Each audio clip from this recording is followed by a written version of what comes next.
Learn about M.E.D.S. Any problem, large or small, can be solved with a simple methodology. Reduce the problem to its component parts until the fundamental elements are plainly visible and the answer to your puzzle becomes clear.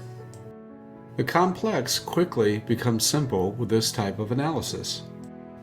When we talk about optimal health or moving towards optimal health, if there are problems, one method of dealing with those problems is to look at the rudimentary elements of health.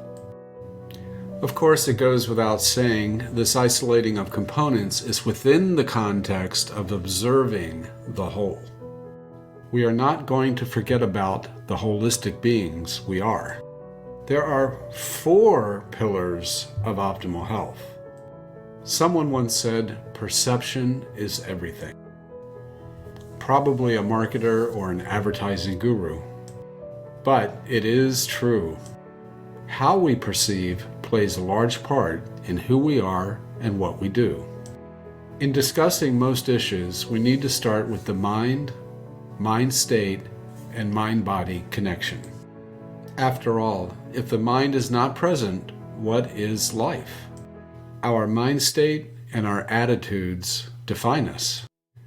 Pillar of health number 1, mind state, is where it all begins.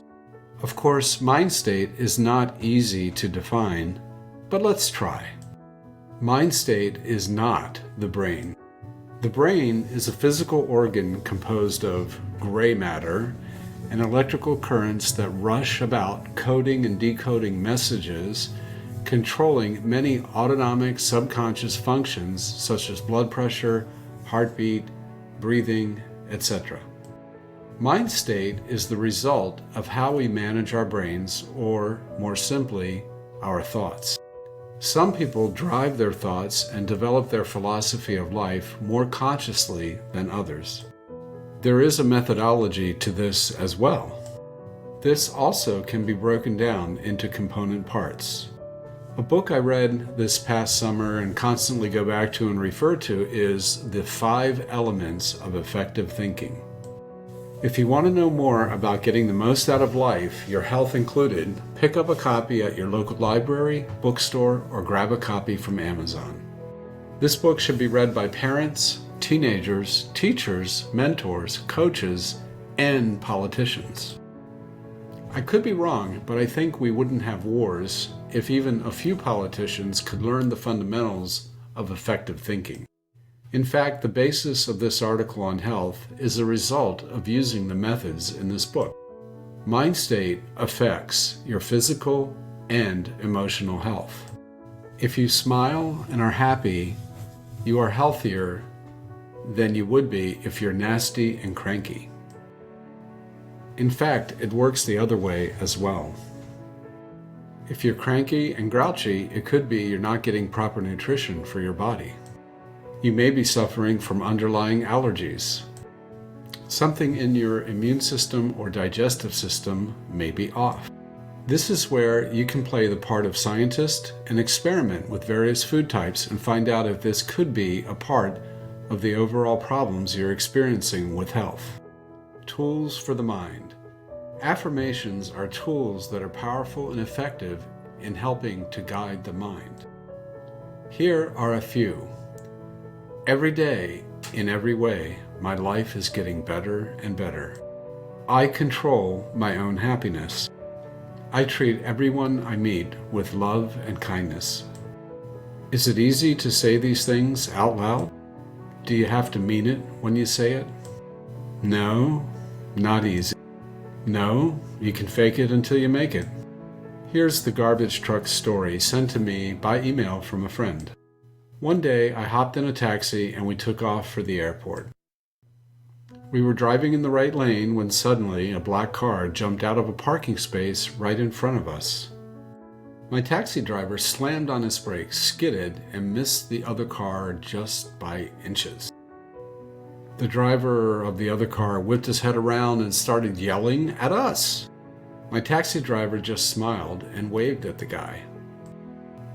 And I mean, really friendly. So I asked, Why did you just do that? This guy almost ruined your car and sent us to the hospital. This is when my taxi driver taught me what I now call the law of the garbage truck.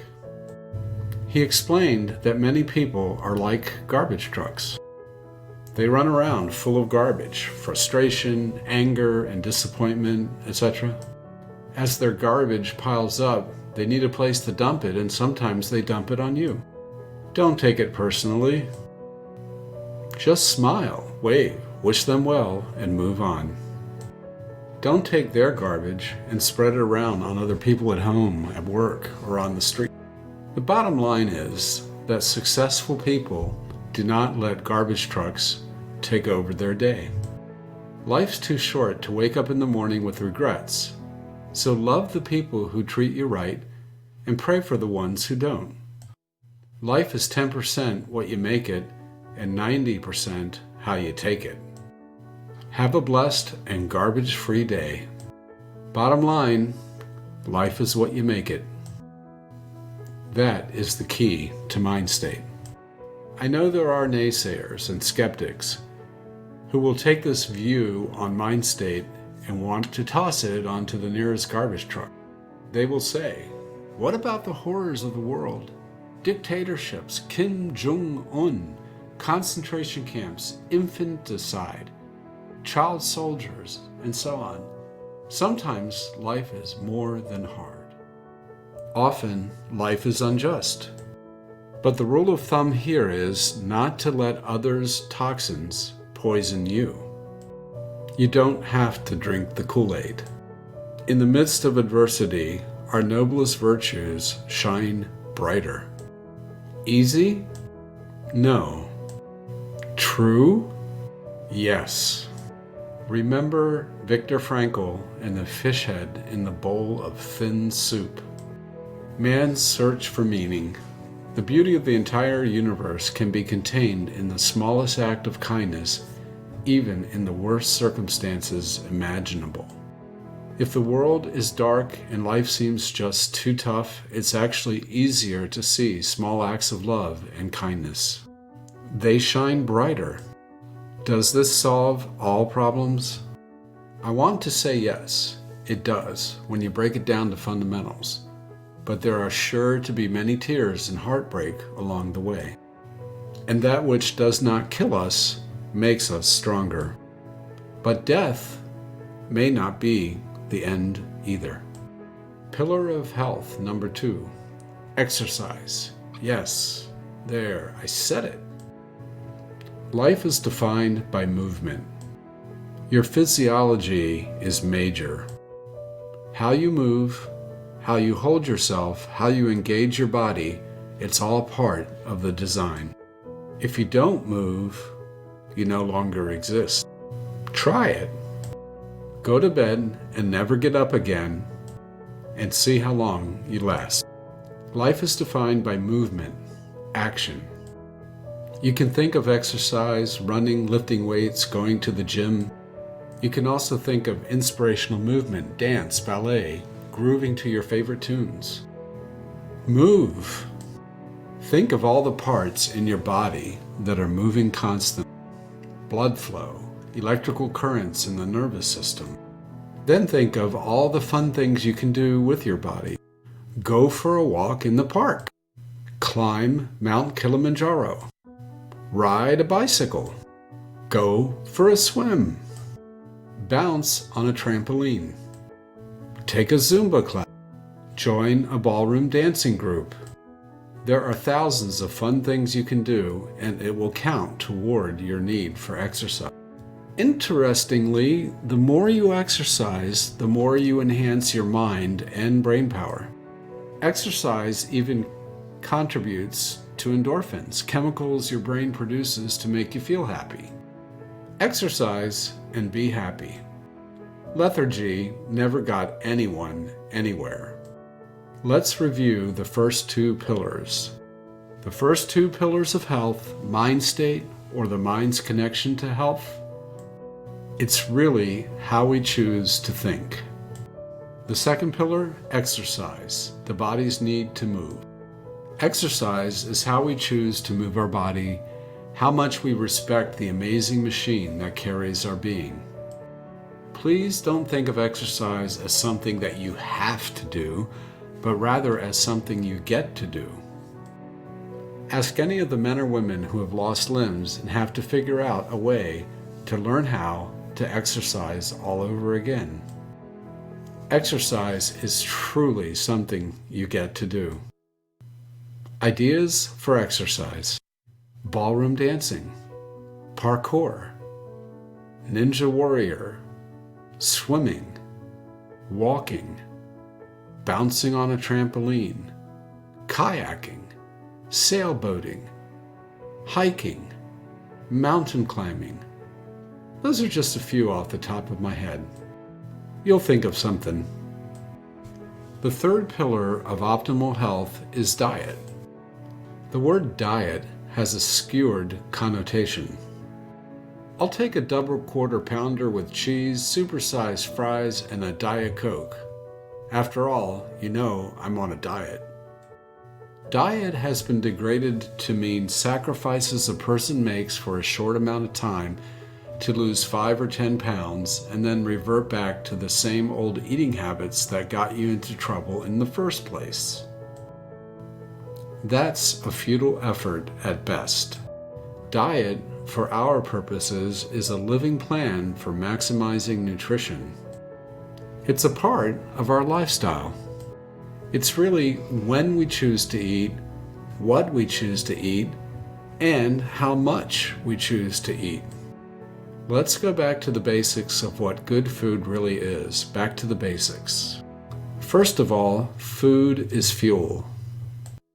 Nutrition is to your body what gasoline is to your car. It's the condensed sunshine made into material that you power your body with that produces electricity and power. It's what hay is to horses. You have to take in order to give out. Fuel is the energy needed to make things happen. A very simple, basic way to understand good nutrition and poor nutrition. We're going to categorize food into two main divisions: macronutrients and micronutrients. Macronutrients. There are 3 food groups under the heading of macronutrients. The largest by far, carbohydrates. When you think carbohydrates, you should consider these our quick fuel. Carbohydrates are mostly comprised of sugars, that is, quick energy, like jet fuel. It burns fast and provides maximum energy to do hard work. Splitting firewood, running 5 miles, cross-country skiing, building a deck, bodybuilding, hard work. The major problem with carbohydrates is that we eat way too much and we eat the worst kinds. Oh yes, there are good carbs and bad carbs. Bad carbs are almost anything that's mostly wheat and sugar. Baked goods, processed foods are mostly sugary carbs. Rice and potatoes are carbs. Breads, cakes, and donuts are carbs. But so are beans, lentils, and legumes. Those are slow-burning carbs. Slow-burning carbs give you more nutrition than fast-burning carbs. Slow-burning carbs don't overload your system with too much sugar all at once.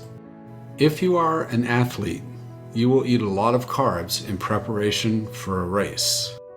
After you weigh in, of course. Marathoners eat lots of carbs.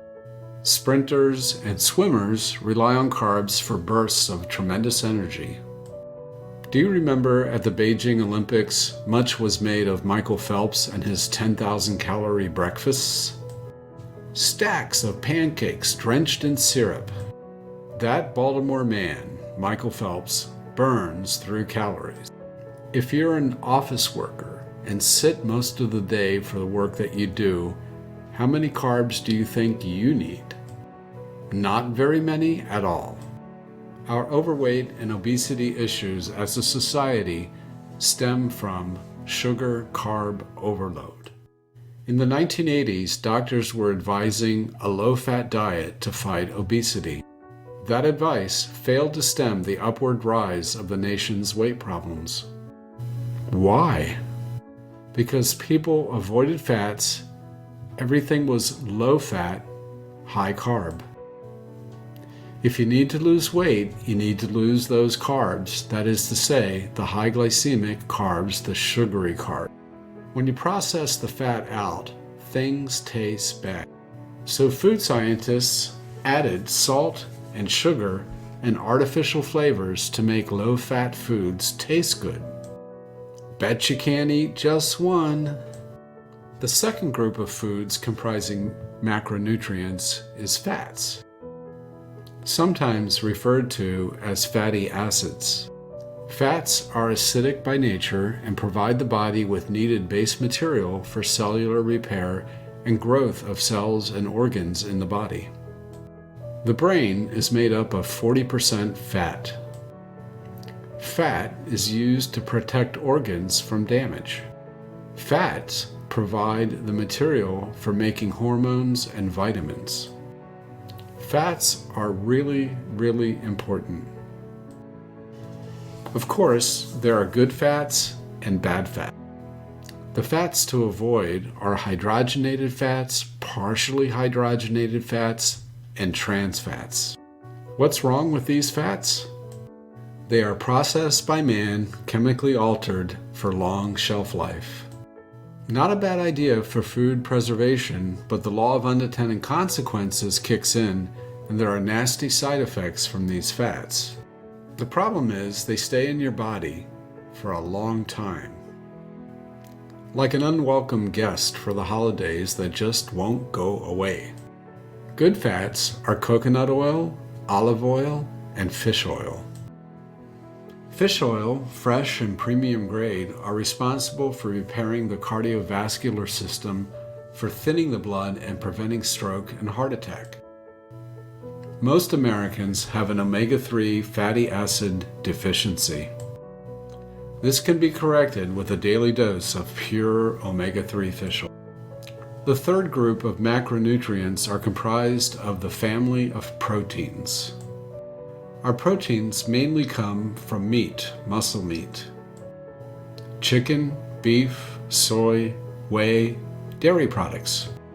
Proteins are the only material with which we can build muscle.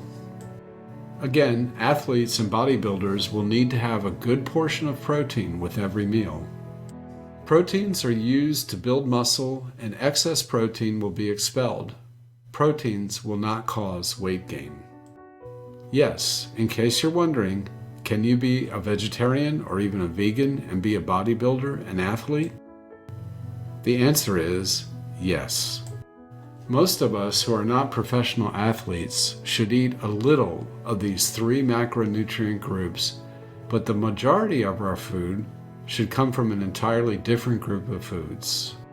The unsung heroes of the nutritional world, micronutrients. What is most neglected in the food and diet world are micronutrients. What is the one class of food we haven't talked about yet? Vegetables. Vegetables are full of micronutrients that bring health to our bodies, filled with phytonutrients. When you neglect vegetables, you neglect health. Most people, when asked, say they eat a lot of vegetables, but if they keep a food journal, which I ask all my coaching clients to do for at least a month, it becomes clear that most people greatly exaggerate what they think they eat in the way of vegetables. Usually it's about 5%, but it should be 50%. It's difficult to shop for vegetables in many localities, but the choices of fast foods are abundant just about everywhere. That creates a problem. What's missing in most fast food restaurants? Vegetables. Over time, health suffers. There goes your health. That's the third pillar of health, summed up in 3 words. Eat more vegetables. Oh, please don't rely on canned vegetables. Many times they're packed with excessive amounts of salt. Look at the label and check it out. Fresh are best. Frozen are okay too. The fourth pillar of optimal health: sleep. Yes, take a nap. It's good for you. Health is anchored by the ability to disengage from the world and its stresses through sleep. It kind of circles back to our first element, the mind. Stress is a part of life, and a stress-free life really doesn't exist. Some stress is good for us to keep us interested in what's going on around us. But too much stress causes the release of hormones that overtax the organs in your body. Learning to de-stress, learning to wind down in the evenings is extremely important. In order to get really good, sound, satisfying sleep, there are a couple things you can do and should do. The last waking hour should not be consumed with light-emitting screens such as the television, computer screens, or your snazzy smartphone. The light entering your eyes late at night breaks the circadian rhythm. It tells the subconscious brain that it's daytime and you've got to keep going. It keeps you wired. Better to read a book, not on a device but on paper, with the light coming from over your shoulder. Darken your bedroom with curtains and don't have any blinking electronics on in the room. Clocks with light, phones charging, even light on-off buttons can disturb your sleep. Make your bedroom a dark cave and settle into a sound sleep. The last thing you think about can have an effect on your sleep, but you can use this to your advantage. If you have a problem that needs solving, rather than worrying about the problem and creating toxic juices in your body, it's much healthier to use a tried and proven technique. You can frame a question in your mind or even write it in your bedside notebook. I need an answer to this. Having posed the question, you can release it from your conscious mind and turn it over to the subconscious, or if you're a spiritual person, you can turn it over to the universe or God. Many times, a good night's sleep will bring clear answers in the morning. Pay attention to the early morning thoughts.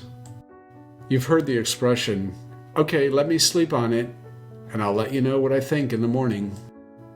This works equally as well to take whatever worries you have and commit them to paper.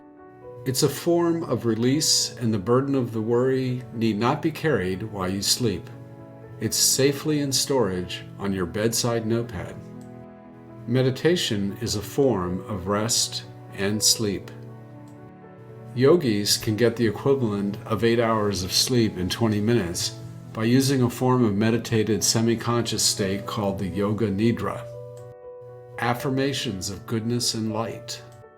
Joy, strength, wisdom, peace. These are my 4 words I recite before sleeping. I touch my thumb and index finger on both hands and affirm joy.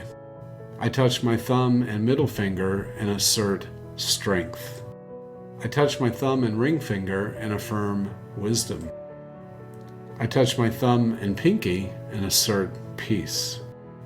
That's a much better mind practice than recounting all the bad and negative things that happened during the day. This concludes our basic lesson for now. Remember your meds. Mind state, or mind connection to health. Exercise, or exert your muscles for health. Diet, or dine on more veggies. Sleep, or simply get more restful sleep. If you like these articles, let me know. If you need some advice on nutrition or dietary supplements, get in touch. I would like to hear from you.